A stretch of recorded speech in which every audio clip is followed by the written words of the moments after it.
Britain's abandoned stations, tracks and trains.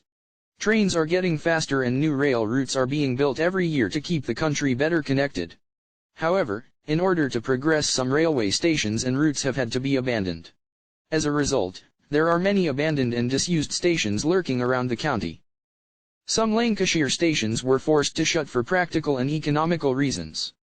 The county was hit hard by the beaching cuts, when more than 5,000 miles of track and nearly 1,500 stations were closed between 1964 and 1970. Number 1. Skipton to Caen. The origins of the Skipton-Caen line can be traced back as far as the 1840s. It was meant to be part of the Leeds and Bradford Railway extension. The contract to build it was £67,000, which is the equivalent of around £6.7 million in the modern day. Stations between Skipton and Caen were constructed, and a branch from Irby to Barnoldswick was also opened in 1871.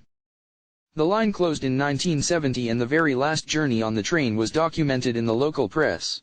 It was entitled, "Crowded Out on the Last Train," and documented how over 100 people were crammed into the two-car train from Caen to document its last journey.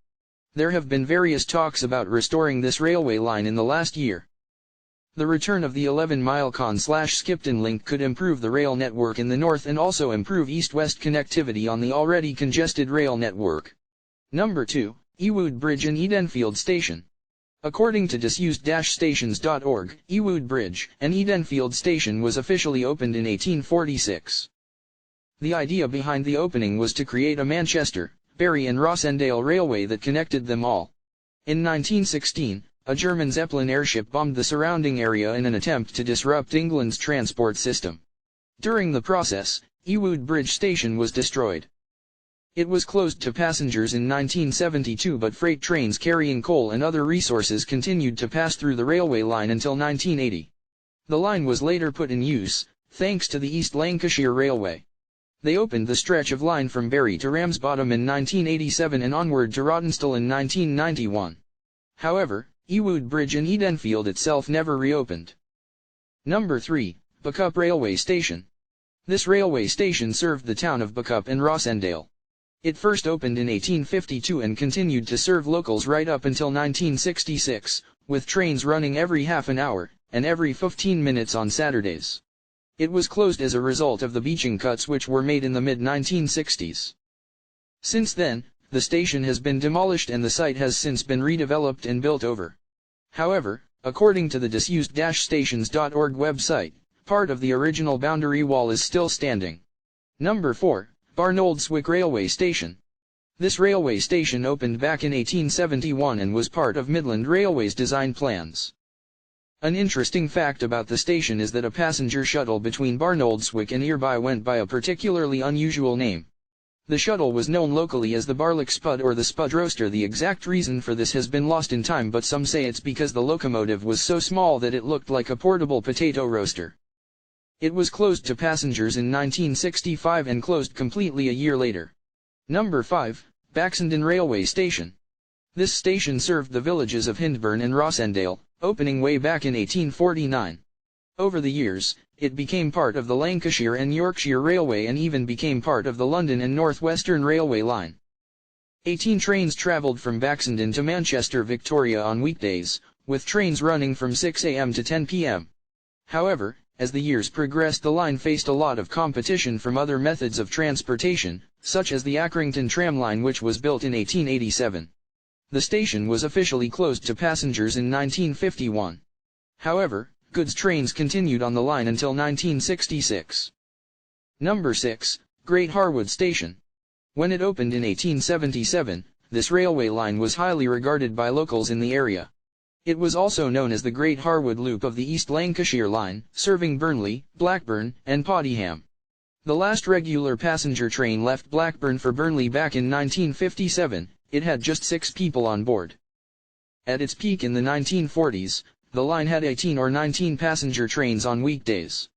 The eastern section of the line served the former Podiham B power station with coal and later oil supplies and remained open until 1991. Years after closing, it was demolished and converted into an industrial estate. Number 7. Melcombe Regis Station. Melcombe Regis was a station on the Portland Branch Railway that was first opened in 1909. The station consisted of a single 400-feet timber platform on the downside of the line. There was a timber-built station building that was faced with corrugated iron and the roof extended over the platform to act as a canopy. The station was closed officially, along with the branch, on March 3, 1952. However, goods trains continued to pass the site on their way to the Admiralty sites on Portland until 1965. Number 8, Horham Railway Station. This delightful railway station first opened in 1880 by the London Brighton and South Coast Railway Company. It was originally called Horham Road and was known as Horham Road for Waldron as it only served Waldron and nearby Horham Manor. With the arrival of the railway and the express dairy depot, a hamlet gradually grew around the station which was known as Horham, later Horham. Polegate to Eridge, the name was adopted by the railwaymen who worked on the line due to the old Sussex legend that on April 14 the first cuckoo of summer was released at Heathfield Fair. By 1965 the cuckoo line was closed to passengers and Horham was closed in the same year. In the early 1990s the majority of the station was cleared to make way for a housing estate, however 1/3 of the southbound platform still survives alongside the Cuckoo Trail. Number 9, Brampton Railway. The Brampton Railway began at Brampton Town, New York 538611, and climbed steeply for half a mile, then rising slightly for 3/4 of a mile to Brampton Junction, New York 550600, this being the only section to have a regular passenger service. The original alignment was due east from Brampton Coal Staithe to Tyndall Fell, but it was realigned via Brampton Junction when the Newcastle and Carlisle line opened in 1836. Number 10, Grimstone and Frampton Railway Station. Grimstone and Frampton Railway Station formed part of the Great Western Railway line between Maiden Newton and Dorchester. Directly south of the Grimstone Viaduct the station serviced the hamlet of Grimstone and the parish of Stratton. It was opened on January 20, 1857 and became unstaffed from April 11, 1966 before closing later that year. The station was demolished after its closure and the site is now a depot for Minster Fuels.